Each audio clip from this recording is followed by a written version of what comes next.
Hi, thank you for joining me again.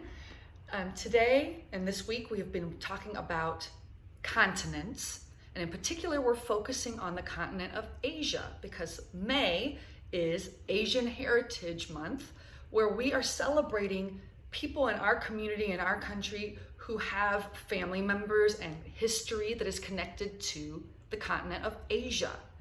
Okay? And it's so lucky to be here in the United States, where we have people who have come over the United States from so many different countries, and maybe their ancestors or other people in their past have come over from other countries, and they contribute to our country, and we all get to share all these amazing talents, like you guys are going to share your talents at the talent show, right? But there are so many people here, and there are a lot of people here in America who have family and history connected to Asia, the continent of Asia. So first, hopefully you've watched the video, okay, talking about the different continents to remind you where Asia is. And we've been focusing this week on one of the largest countries called China. And China is a huge country, so there are so many people there, and there are a lot of people who have come over to here to our country and who have shared some amazing talents with us. Okay, there's a video that you can watch about Dr. Wu, and this is a book that we have in our classroom about Dr. Wu. She's called The Queen of Physics, and she's an amazing scientist. Now, the video that I found about her also includes some information about other women scientists we've learned about, okay, like Mae Jemison, the astronaut, okay, also Marie Curie. So we've learned about other women. She is a woman whose family was originally from China, and she's originally from China. And she came up with some amazing discoveries in science, in physics, working with very, very tiny parts. We've talked about the atoms, okay, and we've talked about density. She went and even helped split up those atoms into little tiny parts to find out what they do. She was so smart. And you can learn a little bit about what she did and all of the amazing things she did. Also, you can watch a video with Yo-Yo Ma, and also he had a sister, or has a sister, Yao Cheng Ma. They're both very talented musicians. And he's famous for playing the cello. And you can watch him playing the cello when he was only 7 years old. He got to play the cello for the President of the United States at that time. And he still plays the cello today and is very, very well known. So is his sister, for their achievements in music. So you can listen to some of his music and learn a little bit about Yo-Yo Ma. And today I'm going to be reading a book that we keep in our classroom. It's called The Runaway Walk. And I picked this one. Not only is it the setting is in China, which is connected with what we're learning about this week, but also because this has a little bit of fantasy writing in it. And that's what you're doing for writing this week. Okay, so I want you to see if you can notice some of the elements of fantasy that are in this book. So it's called The Runaway Walk. And I'll scoot a little closer, see if we can see it. And this is by Ying Cheng Campestine, and it's illustrated by Sambastia Serra. And again, our setting is in China. The Runaway Walk. Here's our title page. It says it's to Stephanie Lurie, the walk wouldn't sing without you. What do we call it when we write a book for somebody? Yeah, a dedication. Great job. It says, one Chinese New Year's Eve, a poor couple sent their son, Ming, to the market. Trade these last few eggs for a bag of rice, said Mama Zhang. Then we can make some stir-fried rice to share with the neighbors. It won't be much of a celebration again this year, Papa Zhang said with a sigh.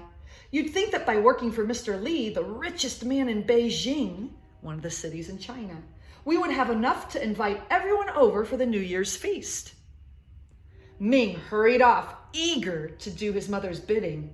It saddened him to see his hard-working parents being cheated by the greedy Mr. Li. As he walked, he daydreamed about what a real feast would be like and how nice it would be to have just one new toy to share with his friends. So he's going to the market. Look at all these beautiful lanterns.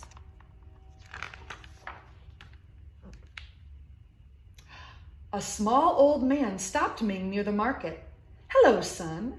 I see you have some eggs there. I will trade you this wok. It looks like a big bowl that's used for cooking. I will trade this wok for them. No, said Ming, I need rice. Besides, your wok is rusted and has no handle. But just then, the wok sang out, Boy, boy, trade for me. I am more than what you see. Ming had never heard a wok sing. He thought, this wok is magic. If it can sing, it must be able to do other amazing things. So he made the trade, and the old man sauntered off, chuckling happily to himself. So here he is with the wok in the market. So he's decided to make the trade. Did you notice that the wok can sing? A little bit magical. Then it says, Ming's mother wasn't happy. Why did you trade for this battered old wok? What are we going to cook in it? Before Ming could answer, the wok sang out, Mother, make me shine so bright, and you shall have food to share tonight. See, Mama, said Ming, it's a special wok. Let's do what it says, said Papa Zhang. We're all hungry. So Mama Zhang washed and polished the wok until it sparkled. Then she set it out on the table. To their surprise, it rolled off the table and out the door. Where are you going? Cried Mama Zhang. Skippity-hoppity-ho, to the rich man's wife I go, sang the wok, and it briskly, quickly, hopped down the road. Oh boy, where is this wok going? The wok skipped all the way to the Lee kitchen. Mrs. Lee was overseeing the servants prepare the New Year's feast for her family. The Lees never shared their food with anyone. The wok plopped down on the counter. Where did this come from? Asked Mrs. Lee, but no one knew. Well, put it to good use, she ordered. It will make a nice serving bowl. So the servants put in the wok festive stirred fried rice, pork dumplings, kung pao chicken, steamed buns, and walnut shrimp. There was still room for more. They added long life noodles, ginger fish, and rice cakes. Yet still there was room for more. Keep filling it, commanded Mrs. Lee. I must go change for the party. So she's making they're making all this amazing food to put inside that wok. Ooh. No sooner had the servants set the last bit of food in the wok than it jumped out the window. Skippity-hoppity-ho, to the poor man's house I go, sang the wok as it trotted down the road, brimming with delicious food. So it's full of all this amazing food, and he's going to go all the way back to the other house. Ooh. The Zhang family could hardly believe their eyes. They gleefully, happily, removed the food and set up a big feast. As soon as it was empty, the wok rolled out to their courtyard. Where are you going? Cried Ming. Skippity-hoppity-ho, to the rich man's son I go, sang the wok as it galloped away. So here they're getting all the food from the wok, but then off it goes. Bing! I wonder what it's going to do this time. Oh, there's a little boy bowing. The wok caught up with the rich man's son, Lan, at the market, who, though he had many toys, he never shared them with other children. The wok blocked the road in front of him. What's this? Wondered Lan. I could use it to hold all my goodies. And without bothering to find the owner, the chubby boy grabbed the wok. Lan bought fireworks, toy dragons, cymbals, and drums. He piled them into the wok, and there was still room for more. So he bought lanterns, yo-yos, and kites. Finally, his weak arms grew tired, and he headed home. There he is. And now he's filled it up at the market with all these amazing things. Wow. What do you think's going to happen? Do you have a prediction? I think you're right. When Lan arrived home, he put down the wok and went to find his mother. But no sooner had he turned his back than the wok hopped away. Skippity-hoppity-ho, to the poor man's house I go. It pranced all the way back to the Zhang's house with all the goodies safe inside. Ming bounced with joy as he emptied the wok. There are enough toys here for all my friends, he exclaimed. The wok rolled over to the door and out of their courtyard once again. Where are you going? Called Mr. Zhang. Skippity-hoppity-ho, to the rich man's house I go, sang the wok as it spun down the road. Ooh, where's it gonna go now?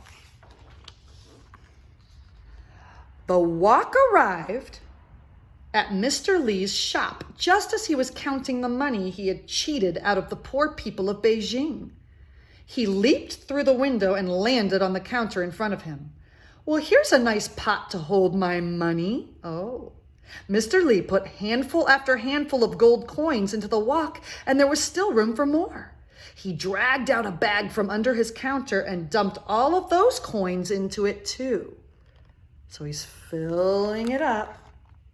Here he goes, filling up the wok with all of that amazing money. Whoa. No sooner had Mr. Li emptied the last of his coins into the wok than it jumped out the window. Skippity-hoppity-ho, to the poor man's house I go. It scooted down the road all the way back to the Zhang's house with all the money safe inside. Ming and his parents danced with delight. They invited all the poor people in Beijing to their New Year's feast. Mother Zhang served the food, Father Zhang divided the coins up among the families, and Ming handed out the toys to all the children. In the middle of the party, without anyone noticing, the wok slid out the door. Skippity-hoppity-ho, to the rich man's house I go. Oh, there he goes again. Ooh, what's happening now? It hopped to the Li house, where the father and mother and their spoiled son were weeping and wailing and blaming each other for their misfortune, for the bad things that are happening. When they saw the wok, they jumped up. There's the wok that took all our food, cried Mrs. Li. And my toys, whined the boy. I'll break it for stealing our gold, vowed Mr. Li. The wok sang out, I dare you three to try and catch me. So here they are. They're so angry. We're going to get you, wok. And he says, I don't know about that. Try to catch me.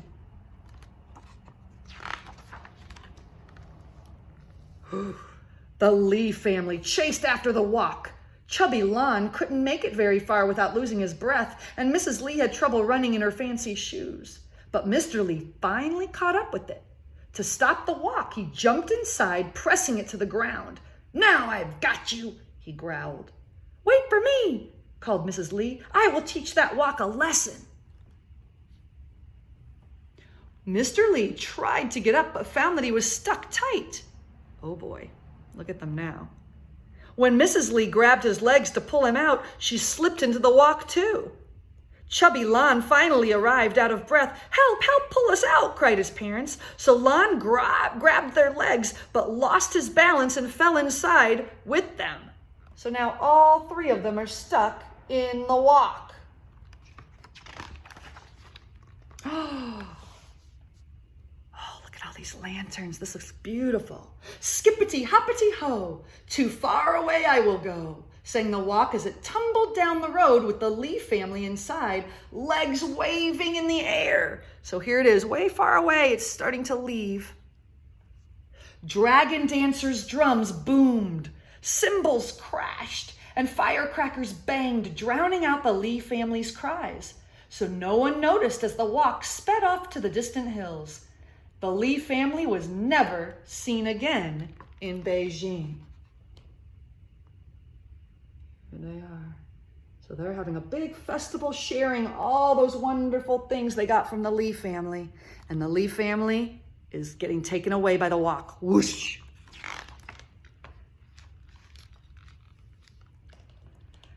As for the Zhang family, they opened a shop selling woks of all different sizes and styles. Every year they hosted a glorious New Year's feast for all of their friends and family.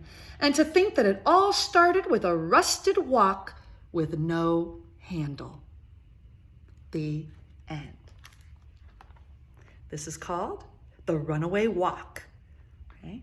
Now Now again, with writing, you guys this week have been working on writing a fantasy story.